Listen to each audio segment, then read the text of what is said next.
Hi everyone, welcome to Ask Wardee. I'm so glad you're here. Green smoothies. If you make them the way everyone else does, chances are they're not very good for you. And I'll tell you why in a little bit. There's 4 reasons they're not good for you. But most importantly, today on Ask Wardee, I'm going to show you the right way to make green smoothies so they are healthy for you and so they fix those 4 problems. Today I'm answering this question from Michelle D. She asked me to give more information, the actual recipe on my green smoothies, because she saw me mention it in an email and replied back and said, I'd like to know exactly what you do with all those superfoods and everything you put in it. So Michelle D, thanks for your question. I'm really happy to be answering it today. I'm going to show you the exact formula. It's very flexible, but you're going to get the basic points so that you can make a healthy green smoothie using real foods, and I also include some superfoods.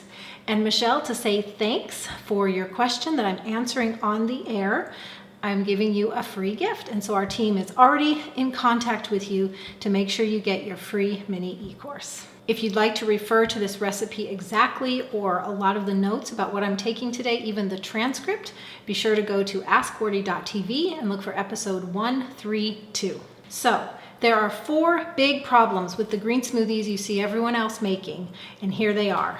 First, they're high in oxalates. Now, oxalates or oxalic acid is present in dark leafy green vegetables and some other vegetables, and the problem with it is that it binds with minerals and prevents you from absorbing and using the minerals in that meal where you find oxalic acid present. So spinach, for instance. Spinach, which is a key ingredient in green smoothies, is high in oxalic acid. Now it's also high in iron, and iron's fantastic, but the oxalic acid prevents you making use of that iron. So what's the point of eating the spinach?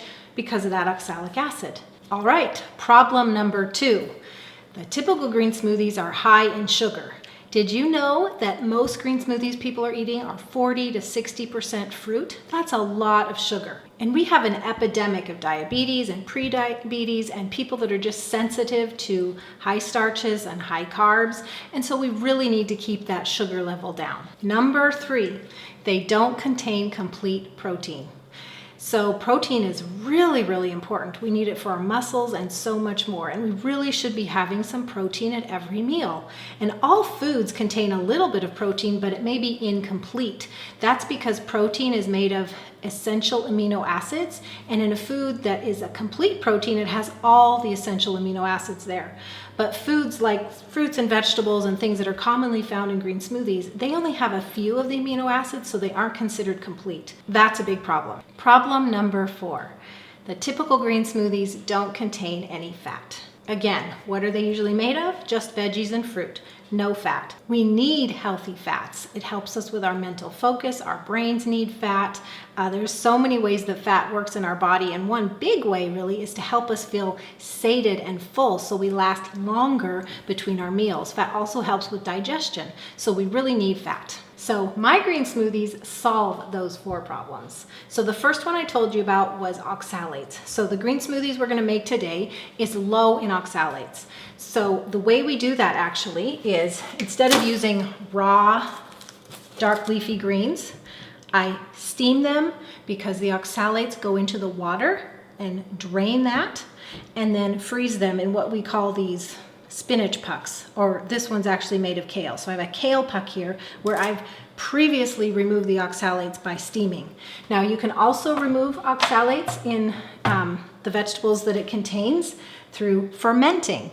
And so I have an example here of this fermented kale powder from Perfect Supplements. So if you don't want to bother with making your own spinach or kale pucks, use this fermented kale powder because fermenting has also reduced the oxalic acid. And what that ensures is that you get all the minerals, all the nutrition from those dark leafy greens without the downside. Second, my green smoothies are low in sugar, and that's because we're reducing the starches in the fruits. So I may use like 1/4 of an apple and a small to medium-sized carrot and a limited amount of berries. I'm not loading it up with tons of pineapple and mango and blueberries. We're keeping the load down. Now, it does affect the taste if you leave it just at that. So I do sweeten to taste with liquid stevia, and that way you can balance out the acidic and the bitterness of everything and end up with a good tasting smoothie that doesn't have all the sugar content. If you don't know already, stevia is a sweet tasting herb that doesn't have sugar, and I will include a link to a previous Ask Wardee where I talked about stevia. Number 3, protein. Well, a very simple way to add protein to your smoothies is to use something like my homemade Instant Pot raw milk yogurt.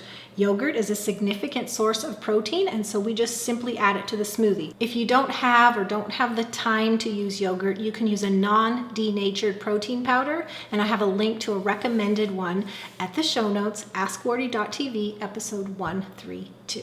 Number 4, healthy fats. To provide your brain with what it needs so you can have good focus and do your work well through the day, so that you can feel sated and full, so you can help stabilize blood sugar levels. We include these in our green smoothies. So I might use the soured cream that rises to the top of my homemade yogurt. I might use coconut oil or MCT oil. By the way, I'll include a link so you can get more information about MCT oil. It's a previous episode of Ask Wardee. Or this is a new one to us, black seed oil. We found out that it's very, very good for gut health and immunity, so we've started using that in our smoothies. And you'll find links to these at the show notes. So there you have it, the 4 ways that my green smoothies are better than everyone else's. And in a moment here, I'm going to show you more about the superfoods we include and actually how to make the green smoothie, the healthy green smoothie that's low in oxalates, low in sugar, contains protein and healthy fats. So let's talk a bit about the superfoods. Number 1 at the list is one that you've heard many, many times, raw apple cider vinegar. So this is a probiotic food. We heard recently it can really help for detoxification. It can help balance your body's pH. It can help with stomach acid. So it's really beneficial, and we just put a shot of it in our smoothies. Lemon juice is very similar. It helps with detox, it helps with digestion, and it adds a fresh taste to your smoothie that I can't live without. Beets. Now you can add beets in the form of cooked beets, beet juice, or this beet powder from Dr. Cowan's garden. Beets are wonderful. Balancing your body in many ways. They're really, really good for your digestion. They can help with your elimination and more. Collagen. Now this is a complete protein. Sometimes people use this in place of a protein powder. This is from Perfect Supplements. It's a very good brand and a high quality non-denatured collagen powder. The reason I like it the most is because of those essential amino acids that make up a complete protein, collagen contains a high concentration of glycine, and glycine is really, really important to detox from glyphosate. Glyphosate is that just tops the list of toxins that are used in our modern agricultural methods.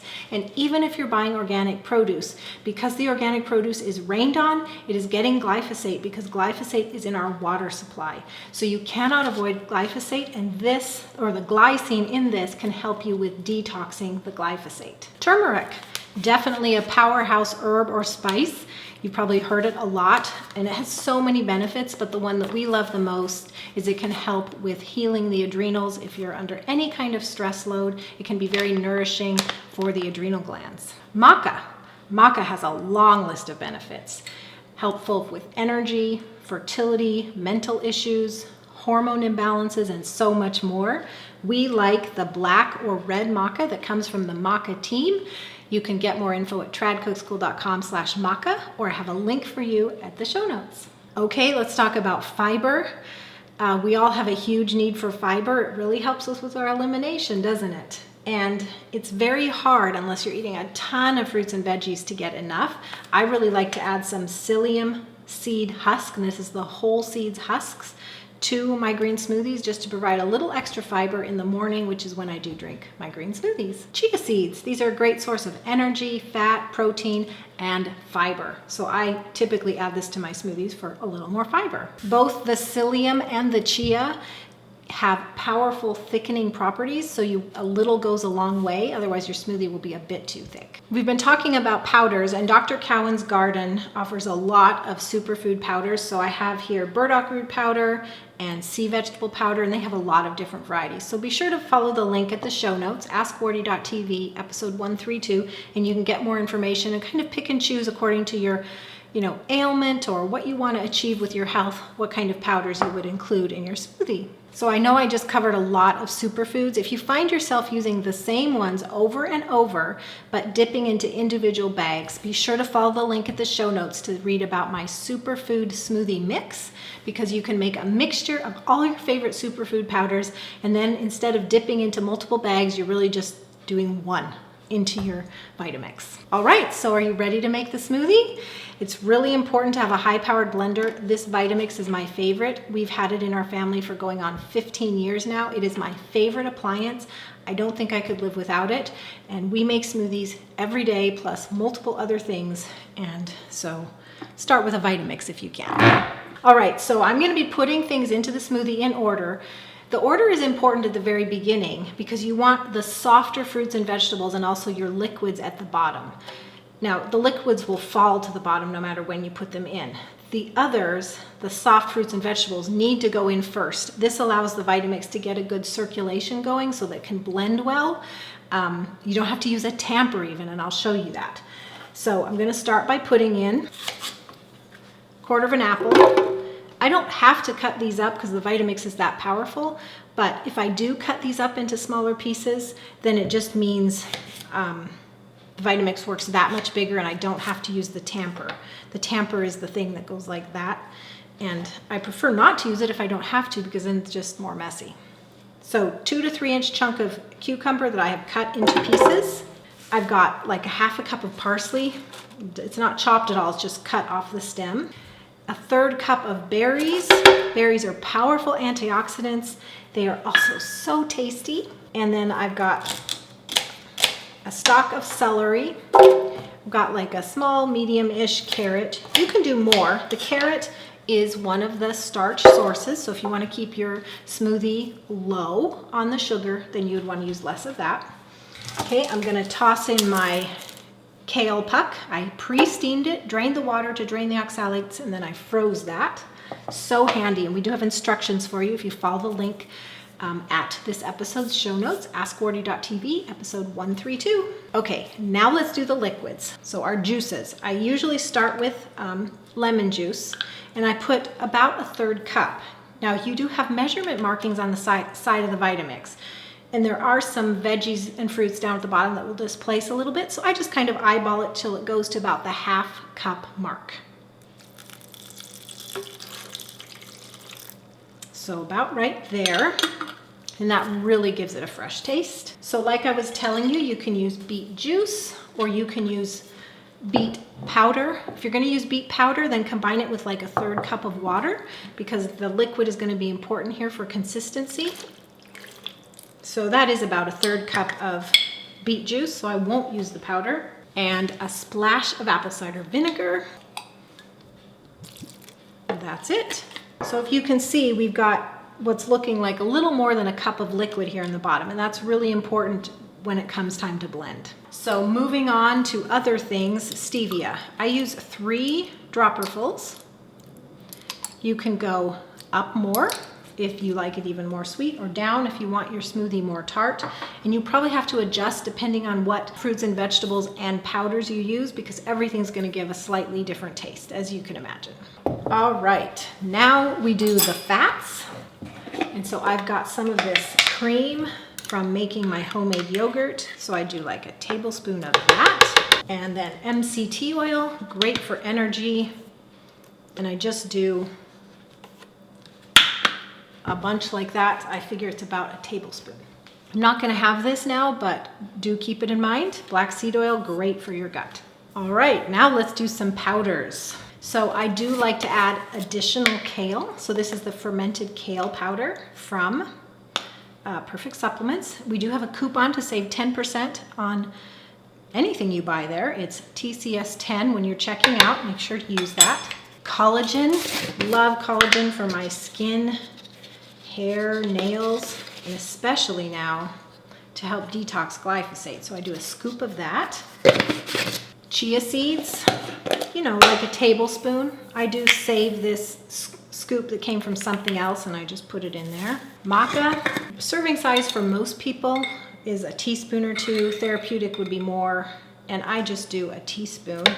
It does have a strong flavor. A lot of people don't care for it, A lot of people do though, so go by your taste. Psyllium for fiber. I do a tablespoon of that or so. Turmeric. My husband loves this. He wants a heaping tablespoon in his smoothie, but I don't do that. I do about a teaspoon. It has a strong flavor. And now because I add the psyllium seed husk and the chia, I know this is gonna be extra thick. So I'm gonna add a little bit more water. And you can also add water at the end. Okay, now if you were listening to all my ingredients, you know that I haven't yet added the yogurt. And I don't add it yet. I actually puree and blend all this really, really well before adding the yogurt. And the reason being that I don't want the end of smoothie to be all frothy. Yogurt can get that way. So you'll see, we're gonna work the yogurt in gently at the end. Okay, see if I can do this backward. So everything is off here. What we're gonna do is turn it on, and then I'm gonna just slowly increase the variable speed. This is gonna start chopping the vegetables. And as soon as I can tell that it's getting some good circulation going, and if I went too fast, it would just get stuck. Well, actually the Vitamix doesn't usually get stuck, but I just try to do it efficiently. So wanted to get some good circulation going, then I will finish increasing the variable speed all the way up and flip to high. So turn it on. See, it's circulating pretty well. And now flip, well, this goes all the way up.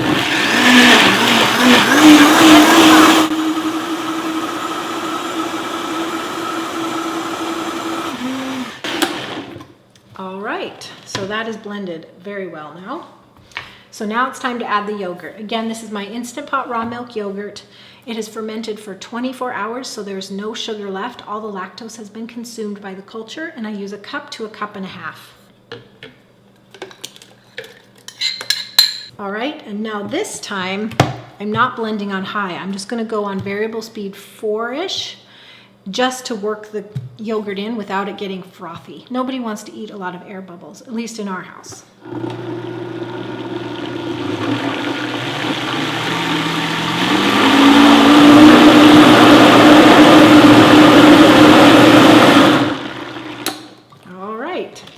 Now, if I had added more beet powder, which I do sometimes, this would have a beautiful pink hue. I have a glass straw, aren't those fun?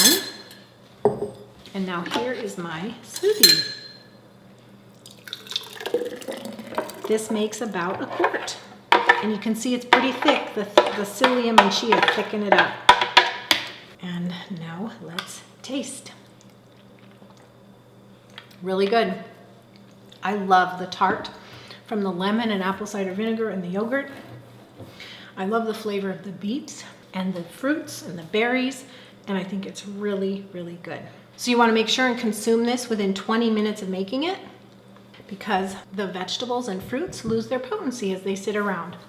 So really best within 20 minutes. Now that the smoothie's done, I want to talk a little bit about the volume, quantity, and variety of vegetables we're eating.